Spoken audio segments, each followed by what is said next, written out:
Some places in America are giving away land and legalizing 170-square-foot homes while their neighbors still require 1-200 minimum. Most people scroll past tiny home stories thinking it's just minimalist lifestyle content. If you're the kind of person who wants to understand why local governments are suddenly rewriting century-old housing codes and what it signals about retirement affordability in America, subscribe. Because what looks like quirky zoning experiments in dying towns is actually the early response to something bigger. An entire generation realizing they can't afford to retire where traditional housing markets exist. These aren't lifestyle choices anymore. They're economic survival strategies being quietly legalized by towns that see what's coming. That's what we're breaking down today. These aren't random policy changes. Across rural America, towns facing demographic collapse and cities drowning in housing costs are doing something unprecedented, making housing legal that costs 80% less to build. At the same time, entire counties have median home values under $40,000. This connects to housing policy, retirement economics, and rural depopulation, all colliding at once. Today we're breaking down 10 U.S. towns where alternative housing is fully legal, and where total monthly expenses can realistically stay under $800. From 170-square-foot structures to converted sheds on foundations, these places represent where American housing policy is actually headed. By the end, you'll see the economic pattern forcing these changes before it shows up in national headlines. Since 2014, over 200 U.S. municipalities have rewritten zoning codes to permit dwellings under 400 square feet. This isn't a trend. It's a response. Traditional housing markets have priced out retirees, remote workers, and working-class families in ways that threaten local tax revenue and population stability. Some towns opened the door to tiny homes and accessory dwelling units intentionally. Others collapsed economically and became affordable by default, with governments too broke to enforce zoning anyway. The result is the same. Places where living in 300 square feet is becoming legally normal for the first time in American history.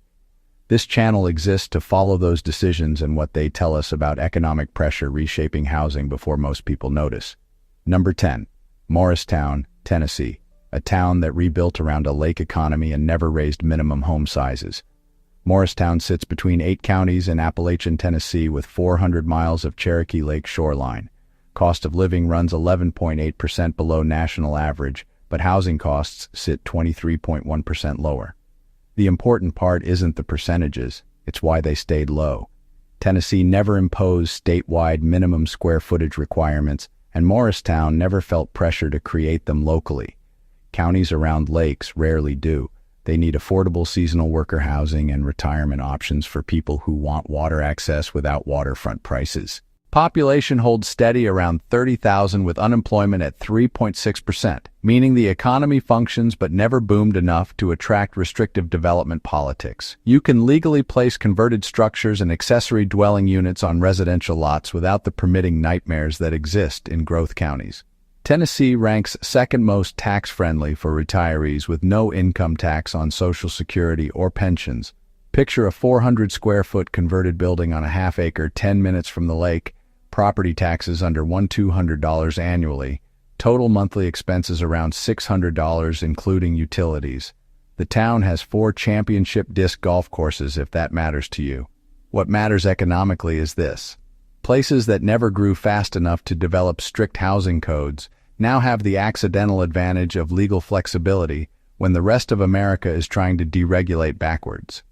Morristown didn't plan to be ahead. It just never caught up to restrictions everyone else is now trying to undo.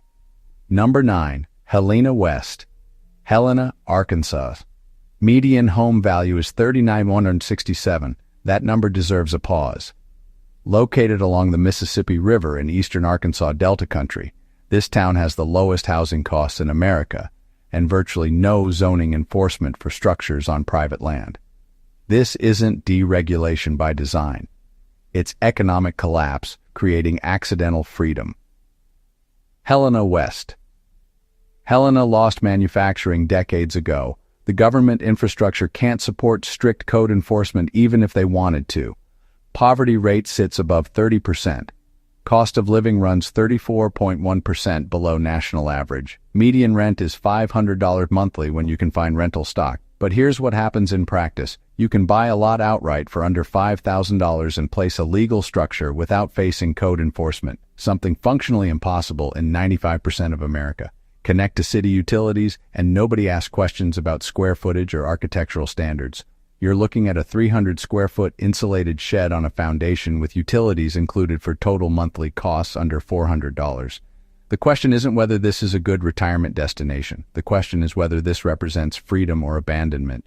When government becomes too poor to regulate, does that create opportunity or just different problems?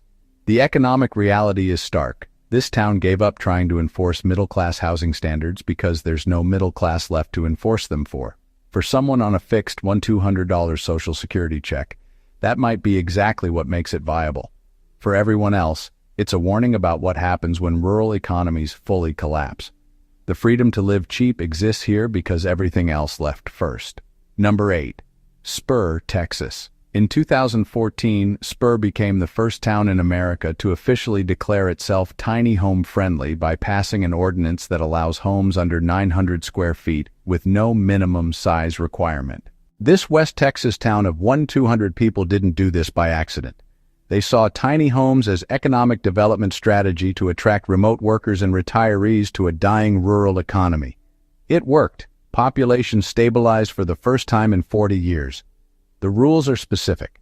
Structures must be on foundation with wheels removed, connected to city utilities, built on minimum 6-inch cement footing. Permit costs run under $200. Residential lots sell for $3,000 to $8,000. Monthly utilities average $80 to $120. The town actively markets itself through a dedicated website and streamlined permit process. You're looking at a 400 square foot custom-built home on your own lot with total ownership costs under $500 monthly once the structure is paid off. What makes Spur significant isn't just the low costs, it's that they prove the model works. When a small town openly legalizes alternative housing and markets itself that way, it stops hemorrhaging young people and actually attracts new residents with money to spend. Spur showed other dying towns that progressive housing policy could be survival strategy. Dozens of small Texas and Oklahoma towns have since copied elements of their ordinance. The economic lesson is clear. When traditional development dies, towns that adapt housing policy to match new economic reality survive. Towns that keep requiring 200 square foot minimums and conventional construction just keep shrinking. Spur chose adaptation. The starry Texas skies and housing freedom package turned out to be exactly what a certain type of remote worker wanted. Number 7. Forest City, Arkansas. Studio apartments rent for $450. Two-bedroom houses run $700 monthly. Forest City sits in eastern Arkansas near the Mississippi border with cost of living 33% below national average and housing costs running 40% lower. Median home prices hover around $130,000, but rental stock tells the real story. You can rent an entire house for less than a parking space costs in San Francisco. Arkansas has some of the nation's least restrictive rural zoning. Counties outside city limits often have 0 building codes for owner-occupied structures under 600 square feet. That's not a loophole. That's policy. The state never developed the regulatory infrastructure other places built during the 20th century suburban boom. What looks like neglect is actually the absence of restriction. Groceries cost 8.4% below average. Healthcare runs 8.7% below average. A converted storage building on a quarter acre with full utilities walking distance to Walmart translates to total monthly costs around $550, including food. The economics work for people on fixed incomes. Social Security check of $1,400 means $850 left over after all expenses. That math doesn't exist in most of America anymore. The trade-off is obvious. You're living in a collapsed economy with limited services, high poverty, and few job opportunities. Forest City works if you don't need to work and don't need cultural amenities. It fails for everyone else. But for a specific demographic of retirees choosing between housing costs and everything else, places like this represent the only viable option. The question becomes whether living in a 500-month structure surrounded by economic decay is really retirement or just a different form of poverty. The answer probably depends on whether you have a pension or just Social Security. Number 6. Rockledge, Florida. Florida humidity meets 170 square foot living, and it's completely legal. This small city near Cape Canaveral passed ordinances in 2015 allowing tiny homes as small as 170 square feet in planned communities. The zoning districts specifically permit them in redevelopment, mixed-use, and planned unit development areas with 200 square foot minimum lot sizes per dwelling. Foundation required, but here's the creative part. Rockledge allows tiny homes on wheels if the wheels are removed and it's placed on permanent foundation. That's a legal workaround for RV-style builds that most cities prohibit. Monthly HOA and lot fees run $200 to $400. You need air conditioning year-round, which adds costs. Total living expenses hit around $750 monthly, including utilities and lot fees. Florida's progressive stance on tiny homes is driven by senior demographics. The state needs affordable housing for retirees on fixed incomes but doesn't want mobile home parks with their stigma and depreciation problems. Tiny homes in planned communities became the political compromise: affordable, permanent, regulated enough to maintain property values. What makes Rockledge notable is the 170 square foot minimum, among the smallest legal dwelling sizes in America. That's smaller than most hotel rooms. The economic calculation is whether you can tolerate that space in Florida heat to cut housing costs by 70%. For some retirees, absolutely. For most people, probably not. The real question is what it signals. Florida is actively experimenting with housing policy to accommodate aging demographics on fixed incomes. When the state with the most retirees starts legalizing 170 square foot homes, other states will watch the results closely. Rockledge is a housing policy test case with national implications. Number 5. Muskogee, Oklahoma. Housing costs here run 33.4% below national average. Located 50 miles from Tulsa, Muskogee is a mid-sized town of nearly 37,000 with relaxed county zoning and ultra-low living costs. Overall cost of living sits 17.5% below average. Healthcare costs run 11.1% below average. This is the town from Merle Haggard's Okie from Muskogee, still proud and still affordable decades later. What makes Muskogee economically significant is Oklahoma's owner-builder laws, among the most permissive in America. You can legally construct your own dwelling without licensed contractors or inspections in many rural counties. That means a DIY 350 square foot cabin on owned land built for under $15,000 with monthly costs under $300 once construction is complete. The trade is sweat equity for housing freedom. Oklahoma never developed the contractor licensing requirements and inspection regimes that most states created. That creates real risk. No oversight means no protection from your own mistakes. But it also means someone with construction knowledge can build legal housing for a fraction of conventional costs. The economic model works for people with skills and time, but no money. It fails for people who need financing since banks won't loan on owner-built structures without inspections. Muskogee represents a specific path to affordable housing. Buy cheap land in a low-cost area, build it yourself under permissive regulations, live on almost nothing. That path requires capabilities most people don't have. But for those who do, it's one of the last places in America where you can still homestead in a meaningful economic sense.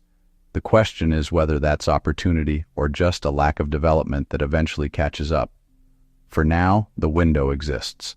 If you're still watching, you've noticed something. The towns legalizing tiny homes are doing it intentionally. The towns that are dirt cheap didn't plan to be. The last 4 places show where those two trends collide and what happens when zoning reform meets economic necessity rather than choice. Number 4. Fresno, California. California's most affordable city just had backyard tiny homes legalized by state mandate. Fresno is California's 5th largest city, but has accessory dwelling unit laws permitting structures as small as 150 square feet in residential backyards. This isn't local choice. California passed statewide ADU laws in 2020 that override local zoning, meaning cities legally cannot prohibit them. That's forced deregulation. California's housing crisis got so severe that the state overrode every city's zoning code simultaneously. Fresno is uniquely positioned because land costs stay relatively low and political will exists to actually enforce the new laws, unlike some coastal cities that resist through creative permitting delays. Parking isn't required for ADUs under 800 square feet. Owner-occupied requirements were removed. The climate is hot and dry, ideal for tiny living without humidity issues.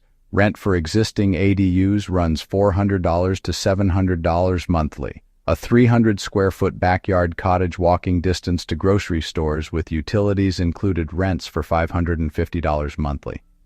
What makes this significant? California just rewrote housing rules for 40 million people. The experiment is happening whether local governments wanted it or not. Fresno shows what that looks like in practice. ADU construction has increased 400% since the state laws passed. That's creating rental housing stock that didn't exist before at price points that work for low-income residents. The economic impact is real and measurable, but there's tension. Neighborhoods designed for single-family homes now have density they never planned for. Parking becomes an issue despite the law. The social fabric changes when every other house adds a rental unit. Fresno is living through the consequences of housing reform done at state scale. The results will determine whether other states follow California's model or avoid it. Number 3, Tupelo, Mississippi. Elvis was born here in a 400-square-foot shotgun house. Today you can live even smaller for even less. Tupelo has the lowest comprehensive cost of living in this list at 21.2% below national average. Housing costs sit 39.3% below average. Transportation costs 12.5% below average. Healthcare runs 21.7% below average. Utilities cost 17.3% below average. The numbers matter less than what they mean. Comprehensive affordability across every category simultaneously. Mississippi has 0 state-level minimum square footage requirements and doesn't tax any form of retirement income. Social Security, pensions, 401k distributions, IRA withdrawals all exempt from state tax. For retirees on fixed incomes, that's a gold mine. Tupelo hosts an annual Elvis Festival, has a symphony orchestra and a zoo. That's unexpected culture for a town this affordable, which signals something important. Tupelo isn't economically collapsed like some ultra-cheap towns. It's functional and stable, just never expensive. A converted 300-square-foot structure on the edge of town with full utilities walking distance to VA medical services translates to total monthly costs around $450. The math is brutal. If expenses drop to $450 monthly, how many years earlier could you retire? For most people, the answer is 5 to 10 years. That's the actual economic trade. Tupelo isn't selling lifestyle or amenities. It's selling time. The freedom to leave the labor market earlier because cost of living permits it. The cultural and geographic trade-offs are real. You're in rural Mississippi, not coastal California. But for someone prioritizing retirement timeline over location preferences, places like Tupelo represent pure economic optimization. The question is what you're willing to trade for financial freedom earlier in life. Tupelo exists as a clear answer to that specific calculation. Number 2, Cookeville, Tennessee. Cost of living runs 14.2% below average, but housing costs sit 28.2% lower. That spread matters. Cookeville is a college town an hour from Nashville with progressive zoning, outdoor recreation access, and housing costs that don't match its amenities. Population holds around 35,000. Healthcare costs run 29% below average. Unemployment sits at 4%. This isn't a collapsed economy. It's a functional town that stayed affordable through a combination of geography and university economics. Tennessee Tech University brings students needing affordable housing, which created political pressure to allow accessory dwelling units and relaxed zoning near campus. County regulations permit tiny homes on agricultural land. The town sits within an hour of 10 state parks. Towns with strong outdoor economies tend to maintain looser housing restrictions because they need affordable options for seasonal workers and retirees wanting recreation access without resort prices. Cookeville hosts outdoor Shakespeare plays every fall and a Cajun Feast fundraiser called Cooking on the Square. That's culture existing alongside affordability, which is rare.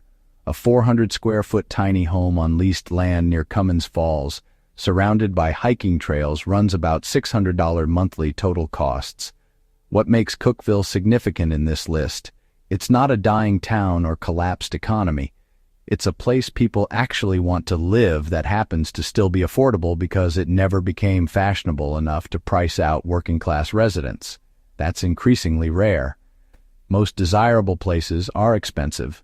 Most cheap places are undesirable. Cookeville sits in the shrinking overlap.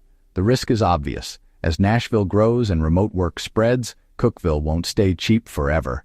It's affordable now because discovery hasn't happened yet. That window is closing. Number 1. Haw River, North Carolina. This isn't just a town, it's a 20-acre community built specifically for tiny homes on wheels. Cranmore Meadows in Haw River offers 13 rental lots of roughly 8,000 square feet each with full hookups including water, septic, and power. This is the future of affordable housing, privately developed micro-communities that bypass traditional zoning by classifying as RV parks. Monthly lot rent runs $400 to $500. Total monthly costs, including utilities and tiny home payments, stay under $700. No mortgage, no property tax since you rent the land, full legal protection. North Carolina is rated one of the most tiny home-friendly states with over 11 dedicated communities now operating. What makes Cranmore Meadows number 1 isn't just the costs, it's the model.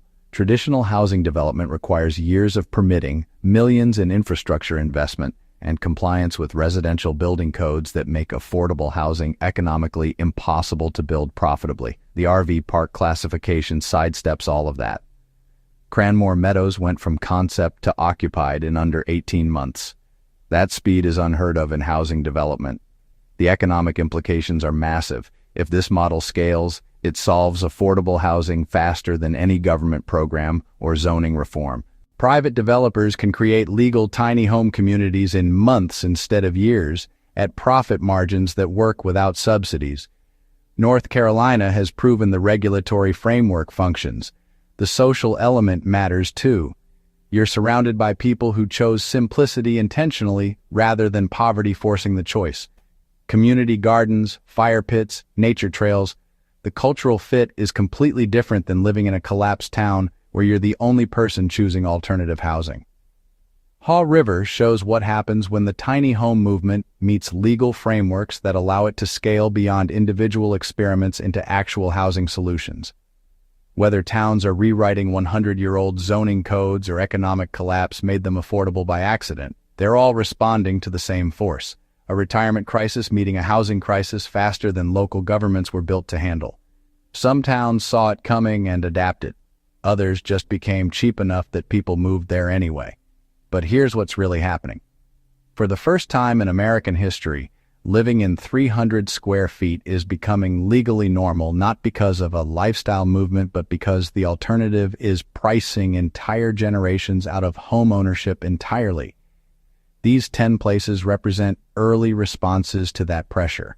Half legalized alternative housing intentionally, half stayed affordable through economic decline.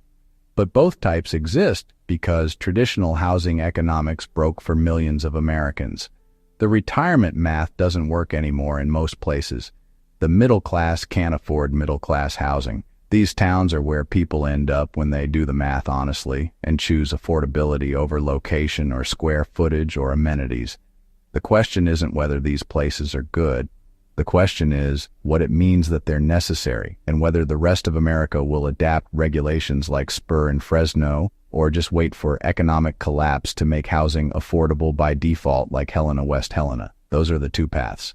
Intentional reform or accidental affordability through decline. We're watching both happen simultaneously. If this helped you see what's really driving America's housing transformation before it shows up in headlines, subscribe. Every week we break down the economic forces reshaping where and how people can afford to live. The policies most people won't notice until they're already priced out of their own zip codes. The regulatory changes happening in small towns that signal what's coming to cities. The economic pressure building under the surface before it breaks through. That's what this channel exists to track. Subscribe if you want to see it coming.